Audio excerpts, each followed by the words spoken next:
আমরা যেমনটা জানি আজ বিধানসভা নির্বাচনের ভোট গণনা যেমন বাংলায় হচ্ছে ঠিক তেমনই হচ্ছে দেশের আরো 4টি রাজ্যে। তার মধ্যে রয়েছে কেরালাম, তামিলনাড়ু, আসাম আর পুদুচেরি। আমরা যদি আসামের দিকে নজর রাখি তাহলে আসামের 126টি আসনের মধ্যে 101টি আসনে এগিয়ে আছে বিজেপি, কংগ্রেস এগিয়ে আছে 23টি আসনে এবং অন্যান্য 2টি আসনে।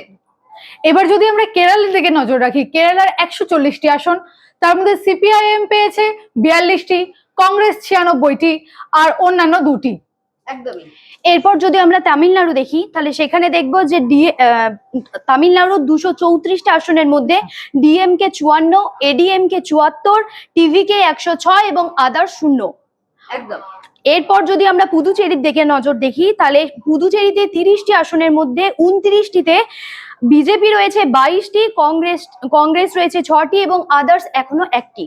মানে বলা যেতেই পারে গোটা দেশ জুড়ে মোট 5টি রাজ্যে বিধানসভা নির্বাচনের ভোট গণনা হচ্ছে এবং বাংলায় একেবারে টান টান উত্তেজনা চলছে। আমরা বাংলার দিকে খবর রাখছি যেমন তেমন খবর অন্যান্য রাজ্যগুলোর দিকেও আমরা তেমন নজর রাখছি, আমাদের সব নজর সব দিকেই থাকবে। আপনারা লাইভে সরাসরি সম্প্রচার দেখতে পাচ্ছেন হেডলাইন্স কলকাতা, হেডলাইন্স ত্রিপুরা ন্যাশনালে, দেখতে থাকুন। Ma, there's this new Bengali matrimonial website, BABandhan.in. It's safe, verified, and just for us. Really? देर न करें, आज ही रजिस्टर करें।